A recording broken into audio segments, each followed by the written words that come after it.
ਸਤਿ ਸ੍ਰੀ ਅਕਾਲ। ਆਉਣ ਵਾਲੇ ਨਵੇਂ ਵਰਸ਼ ਦੀ ਐਡਵਾਂਸ ਮੁਬਾਰਕਬਾਦ। ਆਓ ਅੱਜ ਆਪਾਂ ਕੁਝ ਨਵੀਆਂ ਗੱਲਾਂ ਵੀ ਕਰੀਏ, ਕੁਝ ਨਵੇਂ ਵਿਚਾਰ ਵੀ ਲਈਏ ਜਿਸ ਦੁਆਰਾ ਉન્નਤੀ ਵੀ ਹੋ ਸਕੇ। ਜਦੋਂ ਆਪਾਂ ਅਨਈਜ਼ੀ ਹੁੰਦੇ ਹਾਂ, ਜੀਵਨ ਵਿੱਚ ਥੋੜ੍ਹੀ ਜਿਹੀ ਤਣਾਅ ਆਉਂਦੀ ਹੈ ਤਾਂ ਉਸ ਨੂੰ ਡਿਜ਼ੀਜ਼ ਕਿਹਾ ਜਾਂਦਾ ਹੈ। ਡਿਸ ਜਮਾ ਈਜ਼, ईज माना आराम, आराम में दखल हो गया। तो ਜਦੋਂ ਕੋਈ बीमारी आती है तो डॉक्टर के पास जाते हैं। डॉक्टर सातों कुछ गल्लां पुछदा है, वो कुछ निशानियां पुछदा है, असीं कुछ गल्लां दसदे हां, वो कुछ गल्लां दा अनुमान लगांदा है ਜਿਹਨੂੰ ਅਸੀਂ ਸਾਈਨ ਔਰ ਸਿੰਪਟਮਸ ਕਹਿੰਦੇ ਹਾਂ। ਜਦੋਂ ਉਹ ਪ੍ਰੋਪਰ ਡਾਇਗਨੋਸਿਸ ਕਰ ਲੈਂਦਾ ਹੈ, ਡਾਇਗਨੋਸਿਸ ਕਰਨਾ, ਬਿਮਾਰੀ ਨੂੰ ਅੱਛੀ ਤਰ੍ਹਾਂ ਸਮਝ ਲੈਣਾ, ਇਹ ਡਾਕਟਰ ਦੇ ਉੱਤੇ ਨਿਰਭਰ ਹੈ, ਕਿਉਂਕਿ ਡਾਕਟਰ ਵੀ ਵੈਰਾਈਟੀ ਦੇ ਹਨ। स्पेशलाइजेशन भी है और साधारण भी है, और कई पैथीज भी है, एलोपैथी, होम्योपैथी, आयुर्वेदा, मगर सिंपैथी नहीं है। सिंपैथी आपके अंदर ही है, और सिंपैथी सब तो वड्डी दवाई है।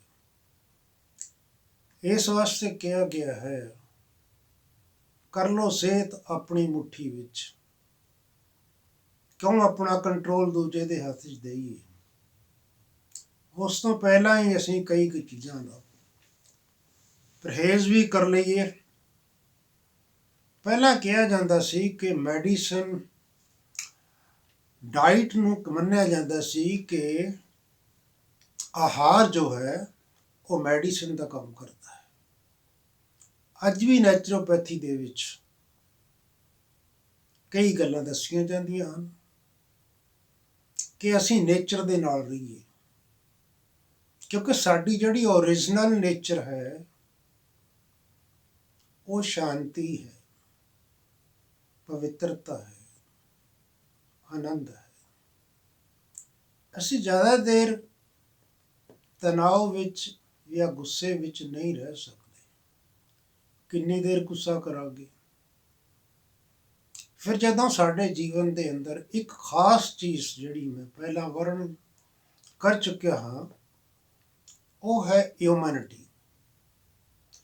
ह्यूमैनिटी नूं समझना बहुत ज़रूरी है, और ह्यूमैनिटी नूं स्ट्रोंग बनाना भी बहुत ज़रूरी है। पहला बीमारी इसे वास्ते नहीं आउंदी सी, कई वर्ष पहलों, सदी पहलों, क्योंकि लोगों की ह्यूमैनिटी बड़ी स्ट्रोंग सी। खाना पीना भी उन्हां दा साधारण सी, पर उहदा कोई साइड इफैक्ट नहीं सी।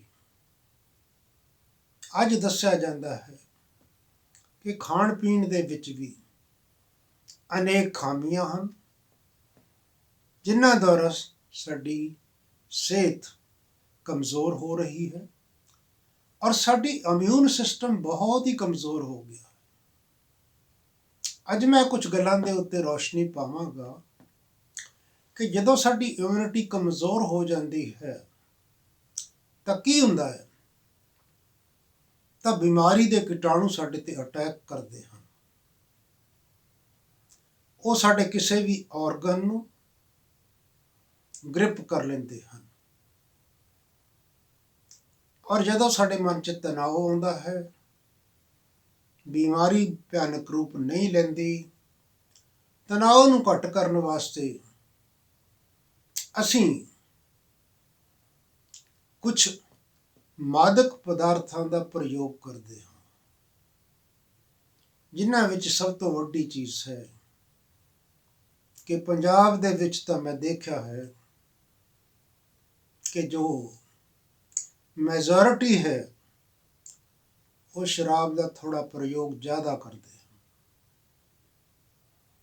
2 ਜਾਂ 4 ਔਂਸ ਸ਼ਰਾਬ ਨੂੰ ਅੱਛਾ ਮੰਨਿਆ ਜਾਂਦਾ ਹੈ। ਕਈ ਜੋ ਹੈ ਡਾਕਟਰ ਸਾਹਿਬਾਨ ਵੀ ਇਸ ਚੀਜ਼ ਨੂੰ ਕਹਿੰਦੇ ਹਨ 2-4 ਔਂਸ ਸ਼ਰਾਬ ਲੈ ਲੈਣਾ, ਉਹ ਡਾਈਜੈਸ਼ਨ ਵਾਸਤੇ ਠੀਕ ਹੈ। ਪਰ ਦੋਸਤੋ ਇੱਕ ਗੱਲ ਜ਼ਰੂਰ ਮੈਂ ਤੁਹਾਨੂੰ ਦੱਸਦਾ ਹਾਂ ਕਿ 2-4 ਔਂਸ ਸ਼ਰਾਬ ਲੈ ਲੈਣ ਦੇ ਨਾਲ ਸਾਡਾ ਕੋਈ ਡਾਈਜੈਸ਼ਨ ਠੀਕ ਨਹੀਂ ਹੁੰਦਾ, ਪਰ 2-4 ਔਂਸ ਤੇ ਅਸੀਂ ਨਿਰਭਰ ਨਹੀਂ ਰਹਿੰਦੇ, ਹੌਲੀ ਹੌਲੀ ਵੱਧ ਜਾਂਦੇ। ਇਹਦਾ ਮੌਲਿਕ ਕਾਰਨ ਕੀ ਹੈ, ਦਾ ਰੂਟ ਕਾਜ਼ ਕੀ ਹੈ? ਅੱਜ ਮੈਂ ਇਸ ਦੇ ਉੱਤੇ ਰੋਸ਼ਨੀ ਪਾਵਾਂਗਾ, ਕਿਉਂਕਿ ਮੇਰੀ ਆਪਣੀ ਜੀਵਨ ਇਸ ਦੁਆਰਾ ਗੁਜ਼ਰੀ ਹੈ। 15 ਵਰਸ਼ ਆਰਮੀ ਦੇ, ਸੰਨ 66 ਤੋਂ ਲੈ ਕਰਕੇ, ਔਰ ਮੈਨੂੰ ਅੱਛਾ ਅਨੁਭਵ ਹੈ ਕਿ ਆਰਮੀ ਦੇ ਵਿੱਚ ਵੀ ਇਸ ਦੀ ਸਪਲਾਈ ਹੁੰਦੀ ਹੈ। ਔਰ ਮੈਂ ਦੇਖਿਆ ਹੈ ਕਿ 2 ਜਾਂ 4 ਔਂਸ ਸ਼ਰਾਬ ਪੀਣ ਦੇ ਨਾਲ ਕੋਈ ਠੰਡ ਦੂਰ ਨਹੀਂ ਹੁੰਦੀ। 15,000 ਫੁੱਟ ਦੀ ਹਾਈਟ ਦੇ ਉੱਤੇ ਮੈਂ 2-3 ਸਾਲ ਰਿਹਾ ਚਾਈਨਾ ਬਾਰਡਰ ਦੇ ਵਿੱਚ, ਇੱਕ ਰਾਜਪੂਤ ਰੈਜੀਮੈਂਟ ਦੇ ਨਾਲ। ਮੈਂ ਦੇਖਿਆ ਕਿ ਡੇਲੀ ਉਹਨਾਂ ਨੂੰ 4 ਔਂਸ ਸ਼ਰਾਬ, ਜਿਹਨੂੰ ਕਿ ਰੰਮ ਦਾ ਰੂਪ ਦਿੱਤਾ ਜਾਂਦਾ ਸੀ, ਕਿ ਰੰਮ, ਉਹ ਡਿਸਟਰੀਬਿਊਟ ਕੀਤੀ ਜਾਂਦੀ ਸੀ, ਪਰ ਮੈਂ ਨਹੀਂ ਸੀ ਲੈਂਦਾ। ਜਦੋਂ ਵੀ ਕੋਈ ਐਂਟਰਟੇਨਮੈਂਟ ਹੁੰਦੀ ਸੀ, ਕੋਈ ਪਾਰਟੀ ਹੁੰਦੀ ਸੀ, ਉਸ ਦੇ ਅੰਦਰ ਸਾਰੇ ਅਧਿਕਾਰੀ ਬੈਠ ਕਰਕੇ ਹਫ਼ਤੇ 'ਚ ਇੱਕ ਦਿਨ ਐਂਟਰਟੇਨਮੈਂਟ ਕਰਦੇ ਸੀ, ਪਰ ਮੇਰੇ ਹੱਥ ਵਿੱਚ ਇੱਕ ਸਾਧਾਰਨ ਪਾਣੀ ਦਾ ਗਲਾਸ ਹੁੰਦਾ ਸੀ, ਕਿਉਂਕਿ ਮੈਡੀਕਲੀ ਮੈਂ ਸਮਝ ਚੁੱਕਿਆ ਸੀ। 2 ਸਾਲ ਮੈਂ ਉਹਦਾ ਥੋੜਾ ਪ੍ਰਯੋਗ ਕਰਕੇ ਦੇਖਿਆ, ਪਰ ਲੱਕੀਲੀ ਮੈਂ ਕਿਸੇ ਇਸ ਤਰ੍ਹਾਂ ਦੇ ਇੰਸਟੀਟਿਊਸ਼ਨ ਦੇ ਕਨੈਕਸ਼ਨ ਵਿੱਚ ਆ ਗਿਆ ਜਿਨ੍ਹਾਂ ਨਾਲ ਮੇਰਾ ਲਾਈਫ ਸਟਾਈਲ ਹੀ ਬਦਲ ਗਿਆ।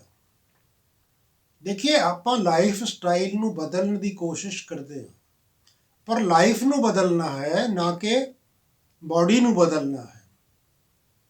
ਬਾਡੀ ਦੇ ਅੰਦਰ ਤਾਂ ਉਹੀ ਚੀਜ਼ਾਂ ਲੈਣੀਆਂ ਜੋ ਰੋਜ਼ ਲੈਂਦੇ ਹਾਂ, ਤਾਂ ਜਿਹੜੀ ਸਾਡੀ ਚੇਤਨਾ ਹੈ ਉਸ ਦੇ ਅੰਦਰ ਪਰਿਵਰਤਨ ਲੈ ਕੇ ਆਉਣਾ ਹੈ। ਉਸ ਟਾਈਮ ਤੋਂ ਲੈ ਕਰਕੇ ਅੱਜ ਤੱਕ ਮੈਂ ਇਹਨਾਂ ਚੀਜ਼ਾਂ ਤੋਂ ਦੂਰ ਰਿਹਾ। ਇਹ 3 ਕਾਰਨ ਹਨ।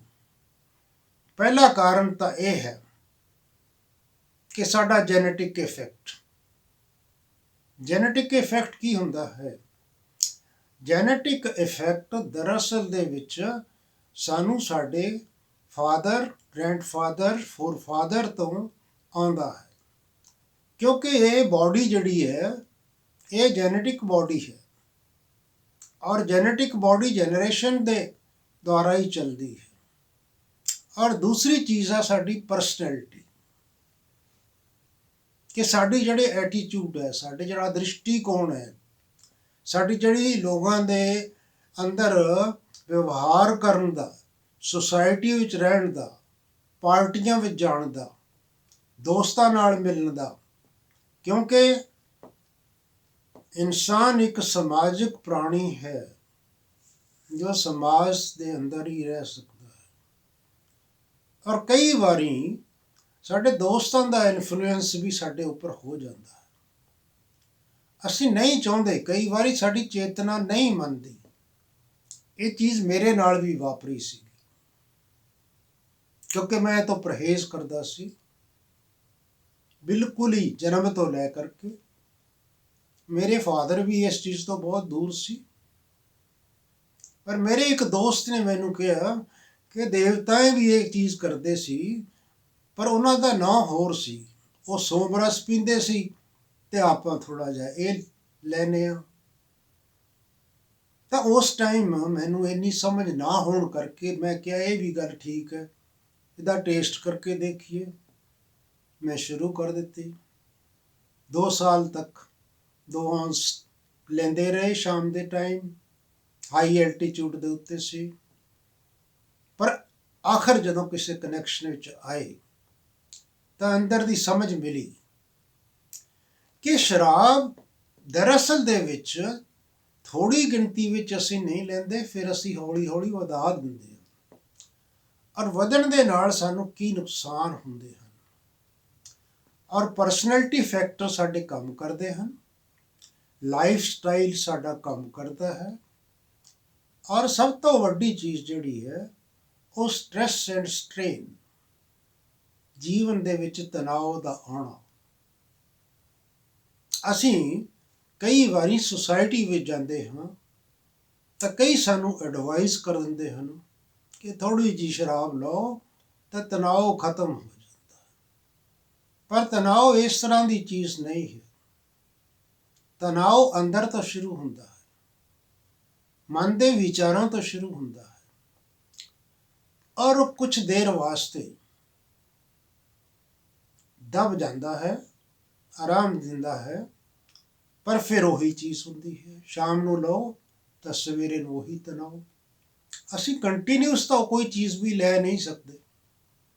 ਇਸ ਵਾਸਤੇ ਮੈਂ ਦੇਖਿਆ ਹੈ ਕਿ ਕਈ ਰੈਡ ਡਰਿੰਕਰਸ ਇਸ ਤਰ੍ਹਾਂ ਦੇ ਹੁੰਦੇ ਹਨ ਕਿ ਉਹ ਦਿਨ ਦੇ ਵਿੱਚ ਵੀ ਸ਼ਰਾਬ ਲੈ ਲੈਂਦੇ, ਰਾਤ ਨੂੰ ਸ਼ਾਮ ਨੂੰ ਵੀ ਲੈਂਦੇ ਹਨ। ਉਸ ਦੇ ਸਾਰੇ ਆਪਣੇ ਜੀਵਨ ਗੁਜ਼ਾਰ ਦਿੰਦੇ ਹਨ, ਪਰ ਇਸ ਦੁਆਰਾ ਹੋਣ ਵਾਲੇ ਨੁਕਸਾਨ ਨੂੰ ਨਹੀਂ ਜਾਣਦੇ। ਇਹਦੇ ਦੁਆਰਾ ਹੋਣ ਵਾਲੇ ਨੁਕਸਾਨ ਬਹੁਤ ਵੱਡੇ ਹਨ। ਪਹਿਲੀ ਗੱਲ ਤਾਂ ਇੱਕ ਹੈ, ਹਰ ਸੜਕ ਦੇ ਉੱਤੇ ਲਿਖਿਆ ਹੋਇਆ ਹੈ ਕਿ ਸ਼ਰਾਬ ਪੀ ਕੇ ਗੱਡੀ ਨਾ ਚਲਾਓ।